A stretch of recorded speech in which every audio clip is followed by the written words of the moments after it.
ஜனவரி 2 சிறகடிக்க ஆசையில் இன்னைக்கு என்ன நடந்ததுன்னா, மீனா நைட்டெல்லாம் முழிச்சிருந்து கஷ்டப்பட்டு ஒரு மாடல் செஞ்சு முத்துவும் மீனாவும் அதை ஒரு மண்டபத்துக்கு எடுத்துகிட்டு போய் வச்சுருக்காங்க.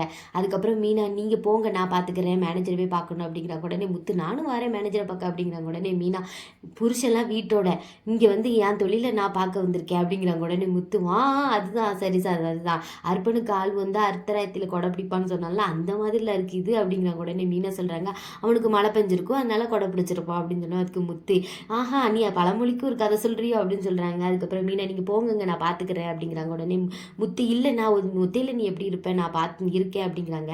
வெளியே வேணால் வெயிட் பண்ணவா அப்படின்னு கேட்டதுக்கு மீனா சொல்கிறாங்க அதெல்லாம் ஆட்டோ பிடிச்சி நான் வந்துப்பேன், போகிற இடத்துக்குலாம் புருஷனை கூட்டிகிட்டு போனால் மதிப்பாக இருக்காது, அதுக்கப்புறம் உங்களுக்கும் மதிப்பாக இருக்காது, எங்கே போனாலும் பொண்டாட்டி பின்னாடியே போகிறா அப்படின்னு, அதனால நீங்கள் உங்கள் வேலையை பாருங்கள் நான் என் வேலையை பார்க்க அப்படின்றாங்க. உடனே முத்து நீ சொல்கிறது கரெக்டு தான் அப்படிங்கிறாங்க.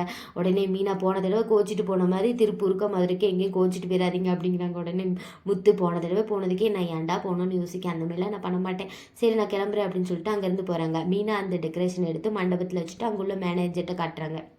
உடனே அவங்களும் பார்த்துட்டு நல்லா இருக்குமா அப்படிங்கிறாங்க. உடனே மீனா ஏதாவது ஆர்டர் இருந்தால் சொல்லுங்கள் சார், நான் இந்த மாதிரி நிறைய டெக்கரேஷன் வச்சுருக்கேன், மண்டபத்துக்கு ஏற்ற மாதிரி கலர்லாம் மாற்றிக்கலாம் அப்படிங்கிறாங்க. உடனே அவங்களும் கொஞ்சம் ஆர்டர் இருக்குது இன்னும் கன்ஃபார்ம் ஆகலை, கன்ஃபார்ம் ஆகணுன்னு உங்கள்கிட்ட சொல்கிறேன் அப்படிங்கிறாங்க. அப்புறம் பார்த்தா பின்னாடியே அந்த சிந்தாமணி அது வந்துட்டுருக்கு, அவங்க ஆள்கிட்ட சொல்லுது ஏடா நான் பேப்பரில் நோட் பண்ணி குடிச்சு தந்தல அந்த அட்ரஸ்க்கெலாம் போயிட்டு வீடை விற்காங்களான்னு போய் கேட்டுவாங்கன்னு இருக்குது, வீடை விற்கிற மாதிரிலாம் போடலைக்கா அப்படின்னோடனே அதெல்லாம் ஒரு சாவு விழுந்திருக்கு எப்படி விற்பாங்க அப்படின்னு இந்த மாதிரி பேசிட்டு உள்ளே வந்து என்ன இங்கே பொம்மையெல்லாம் கொண்டு வந்து வச்சுருக்கீங்க, பொம்மை வியாபாரம் ஆரம்பிச்சிட்டிங்களா அப்படின்னு அந்த மேனேஜர்கிட்ட மீனா வச்சிருந்த மாடலை பார்த்து சொல்கிறாங்க. உடனே அந்த மேனேஜர் சொல்கிறார் அப்படிலாம் இல்லைம்மா இப்போ இதான் ட்ரெண்டா இந்த மாதிரி தான் காட்டுறாங்க அப்படின்ட்டாங்க. உடனே அந்த சிந்தாமணி சொல்லுது சும்மா ஸ்கூல் பிள்ளை மாதிரி இதை எடுத்துகிட்டு வந்திருக்கேன், ஏம்மா உனக்கு தான் கல்யாணம் நைட்டில் எதுக்கு இன்னும் ஸ்கூல் படிக்கிற மாதிரி இந்த மாதிரி பொம்மையெல்லாம் செஞ்சு எடுத்துகிட்டு வர அப்படின்னு மீனாவை பார்த்து சொல்கிறாங்க. உடனே மீனா சொல்கிறாங்க இந்த மாதிரி நமக்கு தெரிஞ்சதெல்லாம் நம்ம செஞ்சு காட்டினா தான் அதுக்கப்புறம் கஸ்டமரும் அவங்களுக்கு என்ன மாதிரி வேணும் அப்படின்னு சொல்லி நம்மகிட்ட கேட்பாங்க, அதுக்கேற்றப்ப நம்ம செஞ்சுக்கலாம் அப்படிங்கிறாங்க. உடனே அந்த சிந்தாமணியம்மா இந்த மாதிரி பொம்மை வியாபாரம் பண்ணிலாம் நான் அந்த இடத்துக்கு வரல, நானும் கஷ்டப்பட்டு தான் வந்திருக்கேன், அவ்வளோ சீக்கிரத்துலலாம் ஒரு சின்ன பிள்ளையை தட்டி விட்டுட்டு போக மாட்டேன் அப்படின்னு சொல்லிட்டு அந்த மேனேஜர்கிட்ட பார்த்து இந்த மாதிரி ஜிகினா பூசிட்டு வந்தால் இது எல்லாருக்கும் பிடிச்சிருமா அப்படின்னு சொல்லிட்டு ஒரு மாதிரி பேசினோடனே மீனா என்ன நீங்கள் எப்படி பேசுகிறீங்க, என் மாடல் பிடிச்சிருந்தா எனக்கு ஆர்டர் தருவாங்க, என்னை நம்பி நியாயமாக தர்றவங்க எனக்கு தரட்டும் அப்படிங்கிறாங்க. உடனே அந்த அம்மா பின்னாடி வந்திருந்த ஒரு 4 அடியாளுங்க என்ன நீ எங்கள் அம்மாவை பற்றி ஏற்று பேசுகிற அப்படின்னு மீனா வச்சுருந்த மாடலை பிடுங்கி பிச்சு தூர போட்டாங்க. உடனே மீனா ரொம்ப ஃபீலிங்காக என் மாடலை இப்படி பிச்சு போட்டிங்கன்னு அப்படின்னு சொல்லிட்டு கத்துறாங்க. உடனே அந்த அம்மா அந்த பையன் சொல்கிறான் மாடலை எரிச்சிருக்கணும் அப்படிங்கிறான். உடனே மீனா இந்த மாதிரி குப்பையில் தூக்கி போட்டிங்களே நாளைக்கு இது கோபுரம் ஆகும், நான் இதை முன்னேறி காட்டுவேன் அப்படிங்கிறாங்க. உடனே திரும்பியும் அந்த அம்மா பின்னாடி இந்த அடியாள்கள் மீனா என்ன அப்படி சவுண்டாக பேசுகிற அப்படின்னு ஒரு மாதிரி வராங்க. உடனே அந்த அம்மா போட்டும் பொழைச்சி போட்டு விடுடா அப்படின்ற மாதிரி பேசுகிறாங்க.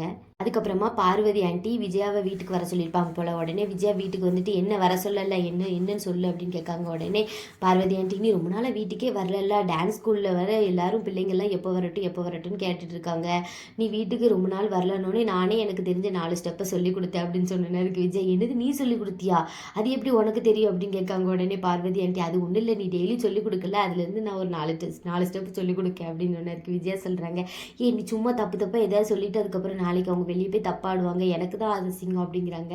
அதுக்கப்புறம் மெதுவாக பார்வதி ஆண்டி ஒன்றுமே தெரியாத மாதிரி ஆமாம் நீ என் வீட்டுக்கு வரவே இல்லைல்ல எதுக்கு அப்படின்னு கேட்காங்க. உடனே விஜய் அதான் ஒரே பிரச்சனை வீட்டில் அப்படிங்கிறாங்க. உடனே அதுக்கு பார்வதி ஆண்டி எனக்கு தெரியும் நீ வரவே இல்லைன்னொடனே எங்கள் வீட்டில் ஏதாவது பிரச்சனையாக இருக்கும், என்னாச்சு அப்படின்னு கேட்காங்க. உடனே விஜயா சொல்கிறாங்க அது ஒன்றும் இல்லை, என் புருஷன் ரிட்டையர்மெண்ட் அமௌண்ட்டு இந்த மனோஜ் தூக்கிட்டு போனாலாம் அப்படின்னு. அதுக்கு பார்வதி ஆண்டி தூக்கிட்டு ஓடிட்டான் அப்படிங்கிறாங்க. உடனே விஜயா அந்த விளக்கை இப்போ உனக்கு தேவையா, அந்த பணம் அந்த பொண்ணு இருக்காளே அவட்ட பிடிச்சி வாங்கிட்டாங்களா அப்படிங்கன்னு. யார் அந்த ஜீவாவா அப்படின்னு அந்த பார்வதி ஆண்டி சொல்லவும் உடனே விஜய் உனக்கு எப்படி அந்த பேர் தெரியும் அப்படின்னு கேட்காங்க. உடனே பார்வதி ஆண்டி அதை நீ அடிக்கடி சொல்லுவேல எனக்கு இன்னும் ஞாபகம் இருக்குது அப்படின்ற மாதிரி சமாளிக்காங்க. அதுக்கப்புறம் விஜயா அந்த பணத்தை எப்படியோ மனோஜும் ரோஹிணி பிடிச்சி வாங்கிட்டாங்க போல், ரோஹிணி இந்த விஷயத்த வீட்டில் சொல்லாமல் மனோஜுக்கு கடை வச்சு கொடுத்துருக்கா அப்படின்னு சொல்கிறாங்க. உடனே பார்வதி ஆண்டி அப்போ மனோஜ் தான் அந்த மாதிரி கடை வச்சுக்கிட்டானோ அப்படிங்கிறதுக்கு அதுக்கு விஜயா இல்லை ரோஹிணி தான் இந்த மாதிரி வேலையெல்லாம் செஞ்சுருப்பா, மனோஜுக்கெல்லாம் சூதுவாது ஒன்றுமே தெரியாது, கள்ளங்கம்பட அறியாத பிள்ளை அப்படின்னு சொல்கிறாங்க. எனக்கே தெரியாமல் என் புருஷன் காசில் இந்த மாதிரி செஞ்சுருக்கா அதனால தான் அப்படின்றாங்க.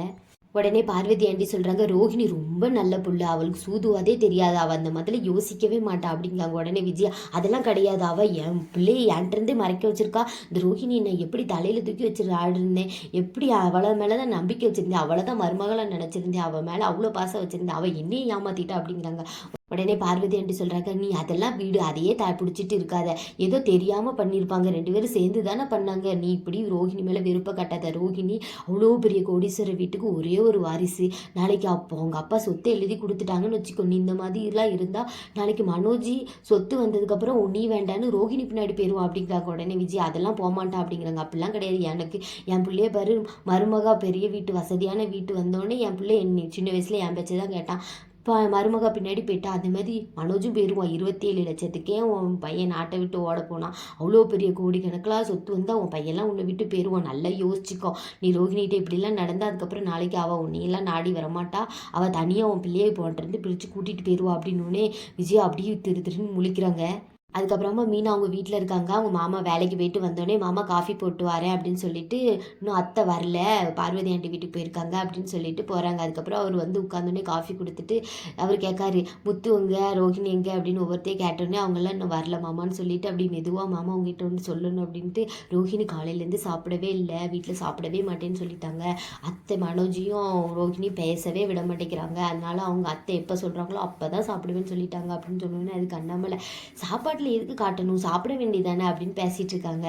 நீங்கள் அத்தைக்கிட்ட சொல்லி அவங்க 2 பேரும் பேச வைங்க மாமா அப்படின்னு சொல்லிட்டு இருக்காங்க. இதை கீழே நின்று விஜய் கேட்டுகிட்டே வராங்க. வேகமாக வீட்டுக்குள்ளே வந்துட்டு என் மீனாவை பார்த்து, என்ன எங்கள் 2 பேருக்கும் நீ சண்டையை மூட்டி பார்க்க கூட பாக்கியா, நான் கொஞ்சம் நேரம் வீட்டில் இல்லைன்னு நீ அவர்கிட்ட என்கிட்ட இல்லாத பொல்லாதெல்லாம் சொல்லி என்னை என்கிட்ட சண்டை முட்டி விட புரியும் அப்படின்னு மீனாவை திட்டுறாங்க.